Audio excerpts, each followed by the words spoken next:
about our first guest this evening. We want to thank him for coming here to talk about this. He was the GOP vice presidential candidate, of course, last time around. He's chairman of the House Budget Committee from the great state of Wisconsin. Paul Ryan, ladies and gentlemen.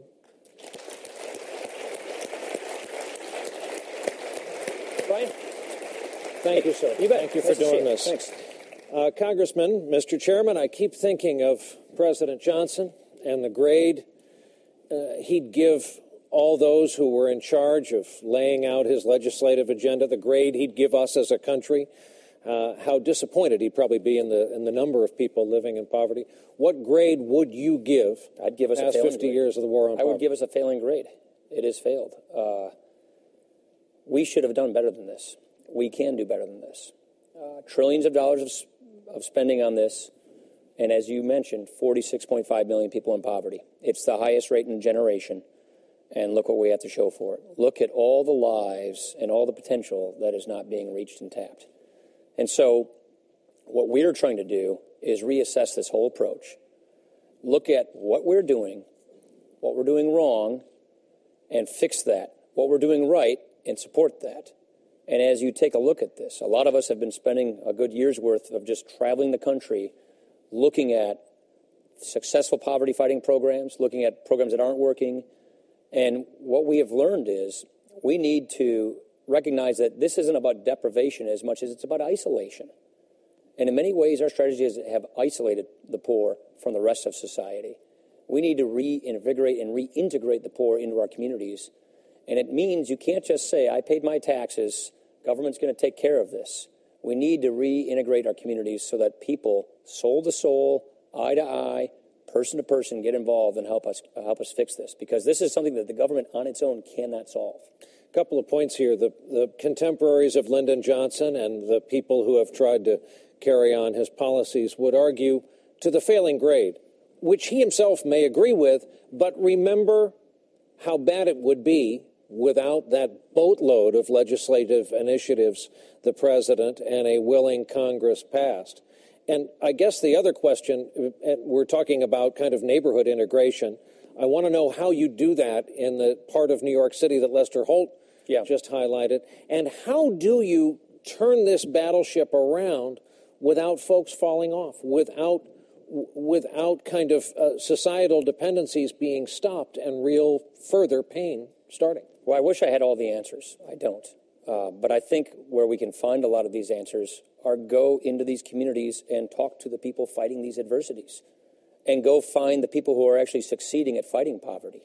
If you go 7 miles from here to Anacostia, which is a very tough neighborhood, you'll talk to Bishop Shirley Holloway, who took over an entire housing complex.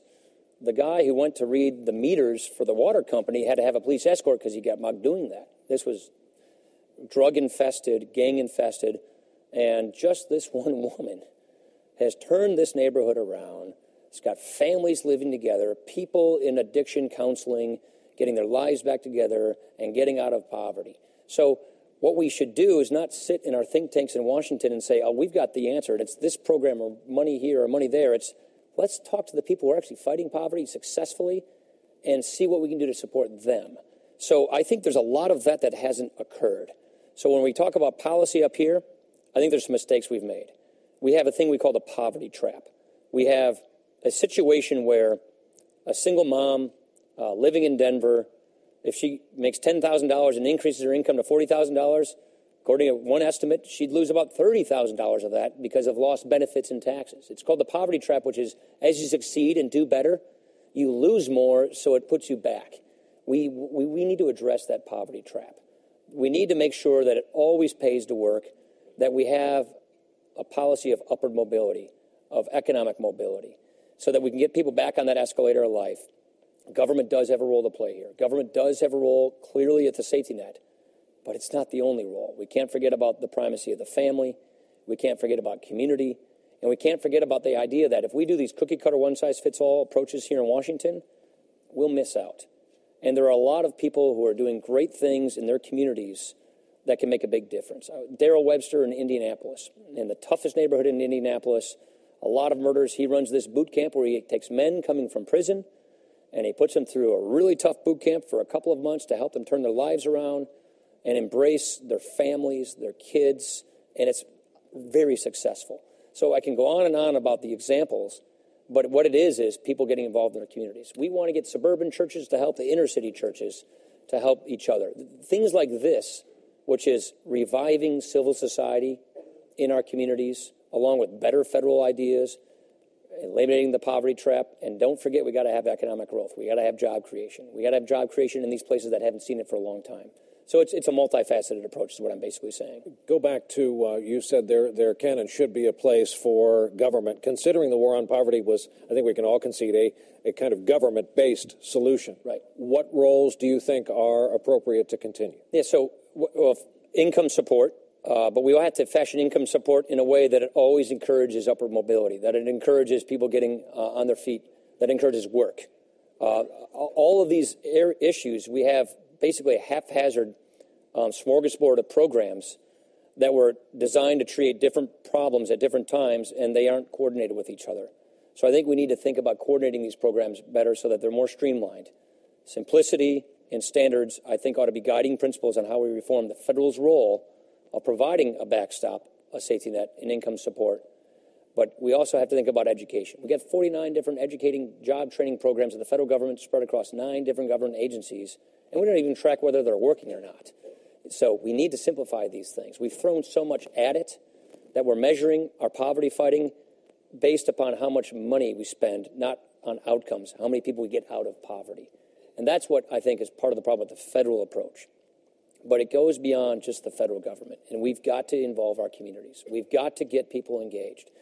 I think one of the casualties of this approach has been people think it's getting handled by government. I paid my taxes. I'm working really hard. It's tough to make ends meet. I'm paying my taxes. The government's going to handle this. That's just not true. That doesn't cut it anymore. People need to get involved in their own communities and solve this one person at a time, community by community.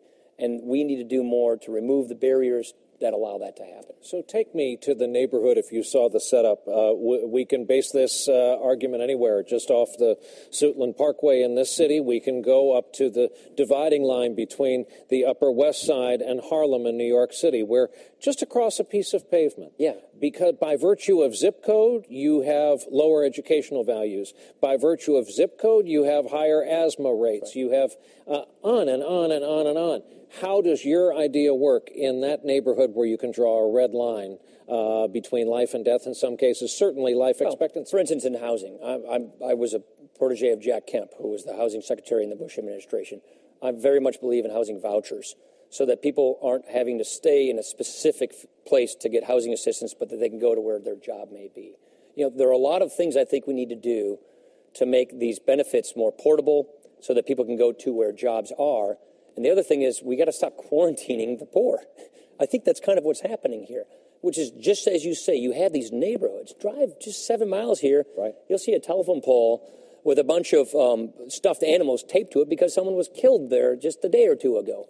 That's the kind of communities we have right under our noses in our country. And we're sort of cordoning this off. And what I mean when I say reintegrate the poor, that means we go into their communities and we help people and we bring people into our communities. And we do the kinds of things that help people get their lives back together. That means education, that means income support, that means a church, that means a family, that means civil society. It's a multifaceted approach, which means all hands on deck. Don't just pay your taxes and hope the government's going to fix it. We want people to get involved in their communities. And I think there's a lot of the government has done to frustrate that, to displace civil society, which is a real key middle space between a person and her government that involves people helping each other. And I know that sounds like I'm saying government do less and people go do more on their own. No, I'm saying the government needs to be more effective at what it does, respect its limits, make sure it's not counterproductive, and we need to bring more resources and more people to this as well. How are you going to change upward mobility? That really is going to end up being one of the stories of our generation, right, because we will go to our graves the first generation that witnessed that lack of hope, that intrinsic American hope and belief that you will die a different social class than you entered this country. The legacy in this country is to leave your kids better off. And we know, I mean, just putting my budget hat on, we're guaranteeing that the next generation has a lower standard of living than what we have because of our economic policy, our fiscal policies, our trajectory. That's what it is. And so I think this requires probably more time than we have, a real agenda for economic growth that's inclusive of everybody, a safety net that is more responsive to the 21st century, meaning let's stop the alphabet soup of programs that are redundant and duplicative, confusing, and trap people in poverty so that if they go get a job, they lose more in benefit than they get in their job. We've got to deal with that. And let's make sure that we fix this education problem. I'm a big fan of school vouchers. I know that that's a fairly controversial thing in some places, but why are we consigning people in these bad zip codes to failing schools when we could give them a voucher to put their kids in a better school to get a better education? All of these issues have government involvement, but also more community involvement. So these are the things I think. You've got to deal with education. You've got to deal with job training. So those who are adults, you got to give them a chance at getting a better education and then having an ability to go move to where a good job is. For kids, pre-K, early childhood, that's very important. That does make a difference. And we've got to back what works and not keep subsidizing programs that are failing. That's another part of the problem is we keep dumping money into programs that we know don't work, and that means we're not funding ideas that do work. I heard someone in the education field this week say, why can't we declare poverty and those children living in it a special need in our schools, given the bump in spending for traditionally considered special needs students? Why can't we declare poverty a special need? Well, if this is just a budget line item, yeah, we should have it eradicated. We put trillions of dollars into this. It isn't just about money. It isn't just about how much money you put into programs and come up with new programs. If that were the solution, we would have solved it by now. It's more than that. That's why I say it's more about isolation. We're isolating the poor. There are three conditions that a lot of experts, the Brookings Institute, others would say really lead to poverty. If you don't have a high school education, if you're not working in a full-time job, and if you don't get married before you have kids. Family breakdown, poor education, and lack of work or no access to a job. Let's focus on these things right there. And we have to add a fourth because of this mobility question, if you're born into it, because of the lack of social mobility. So we've had this in the country. That was the American idea. I come from poor Irish peasants who made their way to Janesville, Wisconsin, and every generation has improved on their family's well-being because we were taught that that's what you do in America. Too many people don't even know what the American idea is anymore. Too many people for generations and in parts of America haven't even been acquainted with this notion, this idea we were raised on. We have to reintroduce this idea, and that's why I believe we need to rethink our whole approach to this. It's not a budget-cutting exercise. It's a prioritization exercise. It is an exercise to look at how can we make these programs work better so that we can get upper mobility turned back on. I look at what the British are doing. The British have been having the same problems. They have a new idea called the universal credit. They've got some hiccups and some rough patches in implementing it.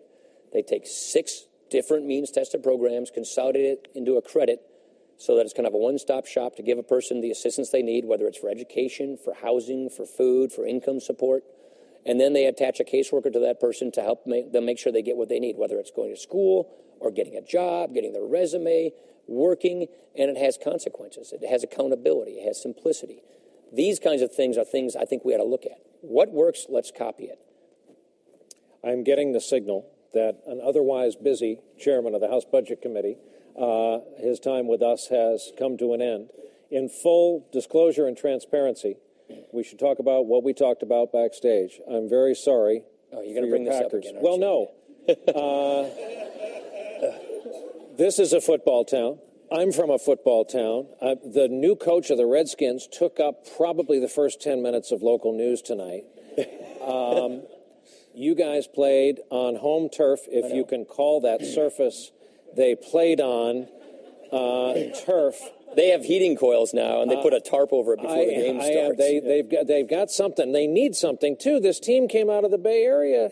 This was Lambeau. How did that happen? You're rubbing this in? I told you. I root for the Giants. I'm trying to get over a terrible football season. Just all full disclosure, Kaepernick, the quarterbacks, he grew up in Milwaukee. All right? He didn't help you guys this past weekend. No, we had a pretty rough season. But like I say to my Chicago Bear friends, we'll just have to settle for the division championship again. Okay. Well, I'm glad you're sitting up. I'm glad you're sitting up and taking nourishment after a rough weekend. Mr. Chairman, thank you very much for being with us. Pleasure. All right, ladies and gentlemen. Good seeing you. Everybody.